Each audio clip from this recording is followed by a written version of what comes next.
ijoolleen mana maadaamii hojjetu hundi keessan viidiyoo kana hanga dhumaatti dhaggeeffadha. Fakkeenya guddaa isinii ta'a. Ijoollee takka oolchuu dandeessu viidiyoo kana sheerii godha. Mucayyoon asirratti argitan tuni Aayaat Arsii Asallaa jedhamti. Itoophiyaa erga dhuftee ganaa reef ji'a lamadha. Ji'a lama keessatti viidiyoo akkamii akka ishiin dalagaa turte baay'een keessan hin beektu jechuudha TikTok kanarratti. Guyyaa kaleessaa mana hidhaa Saawud Arabiyaa galte. Maadaam ishii inisiste jechuudha. Sababni isaa sababa TikTokii. Ijoolleen saaloonii qixxee dhaabbatanii makaniisa irra kortanii warreen ragadaa ooltanii fakkeenya guddaa ta'a. Shintibeetii keessa dhaabbatanii warreen boombaa mataa irratti hobbantanii viidiyoo dalagaa ooltanii fakkeenya guddaa ta'a. Warreen manyataa maadaamii keessa dhaabbatanii viidiyoo dalagaa ooltanii fakkeenya guddaa ta'a. Kichinii keessa dhaabbatanii xaawulaa nyaata irratti hojjetamu irra kortanii warreen viidiyoo dalagaa ooltanii fakkeenya guddaa ta'a. Maadaamiin kee amma barbaade si haa jaalattu. Amma barbaade waan barbaade siif haa bittu. Waa fedhii keetii waan barbaade siif haa gootu. Achisitti kaa'ame jennaan asiin miti asii si qala jirre. Okay? Warroota akkasii fakkeenya guddaa ta'a. Of qusadhaa. Gochaan keessan daangaa darbeera. Yookaan maraattuudhaan jen yookaan fayyaa qabu hin jen daangaadhuma darbe hojiin keessan. Gatii isin kaffalchiisa. Dhugaa Rabbi gatii isin kaffalchiisa. Mucoo kanarraa baradhaa. Ji'a lama keessatti kunoo mana hidhaa galte. Yookaan nama rukuttee miti yookaan ijoollee jaraa miitee miti. Waa tokko balleessitee sababa TikTokii tokko qofaaf. Adaba godhadhaatii hojii keessan hojjetadhaa. TikTokiin waa rakkoo maalii qaba?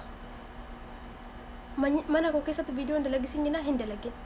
Manyataa kee golte dalagi. Iddoo kaawuyyaatti tokkos ta'u yookaan immoo iddoo mana duboo jiraatu dalagi. Dirqama miti oofes. Kanaaf of eeggannoo godhaa. Of eeggannoo godhaa waan biyyaa baataniif beekaa. TikTokii malee hin jiraatamu jedhamu TikTok irraa gabii argattu. TikTok irraa maal argattu mee? Ittuma dabbaramu maafoo ta'e malee gabiidhuma isinirraa argattan maalidha? Of qabaa, of qusadhaa. Daangaa darbaa jirtu baay'ee jechuudha. Waaqayyo sinaa eegu lafa jirtanitti. Sheerii godhaati ijoollee iddoo biraan naagaa. Assalamu alaikum warahmatullahi wabarakatuh.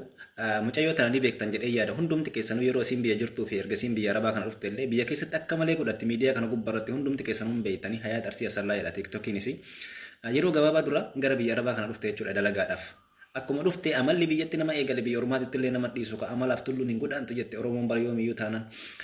Kanaafi akkuma dhufteen mana maadamii hojii eegalte yeroo maadamiin uffata kana tokko sii jetteetiin uffata itti kennitu isiin uffata siisan godhattee viidiyoo godhattee ittiin saggatti jedhan akka malee. San booda viidiyoo isii maadamiinis TikTokiin fayyadamtii mitiire ni argite.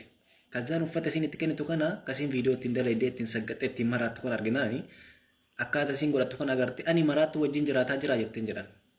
Inde an namni fayyaa hin qabne mana kiyyan dalaguu nan barbaachistu kana booda jetteetiin gara biiroo ofirraa goote jedhan.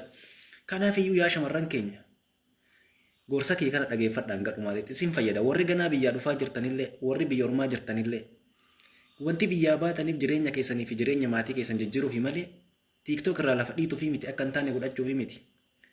Adaba godhadhaa mana namaa keessa jirtan harka namaa jala jirtan Rabbii gaditti adabaan hojjetadhaatii ofii fi jireenya keessanillee jijjiira. Jireenya maatii keessanii jijjiira. Adaba godhadhaa amala duraan biyyatti qabdan dhiisa. Kanaaf iyyuu waan hojjettanii fi waan gootan adda baafadhaatii beekaa biyya ormaatitti. Isin hin fayyadu. TikTok irraa niiraa takka wanni argatan takka hin jiru. Isin hin fayyadu. Wanni isin fayyadu waan dalagatanii harkatti qabdanii boruu gara biyyaatti hin galtanidha malee. Kanaafuu dhaamsaa kana hundumti keessanuyyuu namoota saahibban keessanii fi akkasuma hiriyoota keessanii warroota akka Faamilii waan isin himirratti waa'ee Hayaatii mana hidhaa jirti. Hayaatiin namitti fuutee mana hidhaa jirti.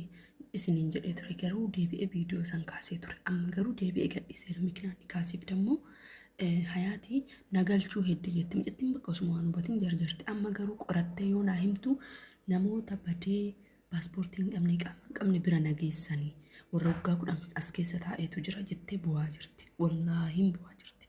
Yoo barbaadan sagalee isinii fiduu danda'a qaxxaa irratti bannaa taachuu hundi keessanuu Hayaatiin bira dhaabbadhaa gargaaraati. Hayaatiin mana hidhaatii baasaa. Ijoolleen Suudii keessa jirtan yoo karaa ittiin militti alarra baatee ittiin dalagattullee argatte yoo karaa ittiin biyya galtullee argatte biyya galtee gargaaranii biyyaa baasuu wayya. Wallaahi achi qabamtee jirti otoo caffartu shawaayyee tana ittimee dadhabee abbushaa gursee dadhabee mana isiiseeti mana Arabaatitti namni eega deeme TikTokii maalii kana saggat Huccuu aramni tokko intaloon tokko siyettee itti kennite otoo jalaa godhattee tiktook hin dalaytu ofirraa riite kaantala. Baadhi maalumaa wal fuuna abbushaa maalumaa wal fuuna barnaati birrii nu ergaa ishii maalumaa wal fuuna ishii. Mee amma galte maaluma godhaafan. Wallahi yoo jiri. Malaaxaa wayita Magbaasni yaadabdu wallahi. malaaxaa galu nagarra malaaxaatti wayita galu maal walii godhu mina hara gaalsi miidhoo la malaaxaan jenne akka aaga ambiyyaa jalaa ba'a hanjaasiiti.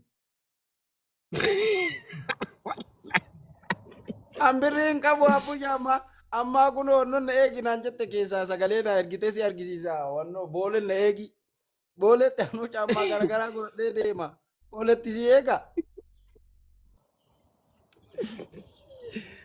Hai yaa'ii jiruu tana wallahi. Sila maaluma taatee qabamte bannaat. Harree yaabbadhee biyyaa ba'a harree wayiin qaba warri ollaa kennaa harree abbaa jaamboo yaabbadhee biyyaa ba'a.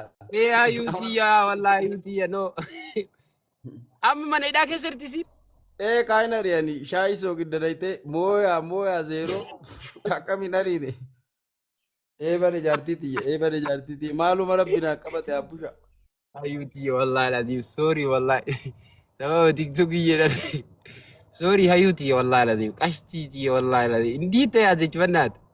Osoo nu gorsitu boban nu gorsaa jechuudha. Otoo ani hoo gorsee boo'ee haga ji'a torba jaaladheera ana yuube matee. Nama ji'a torba takkuun jaaladheeran durba isii bichaa ji'a torba moo 8 jaaladhee tiktookii kanarraa boo'ee sababa isii tiktook irraayyuu galeera na dabbare. Amma kuno wal fuuna isiillee batte jettee anillee asitti taffi jedhee wal fuuna jedhee aadaa isiin Oma argite otoo achitti saggattu gab jettee kun amma dhiise abo. Mabraati illee qabachuu mabraati illee badde mana kenna. Ani gooliin naggaleera busha gooliin naggalchite. Rakeetiin maan hidhamiin harkuma maan kennin poolis xaabiyaan achiyyuu mana asii xaraat. Fookii Itoophiyaan tanuuf poolis xaabiyaan achi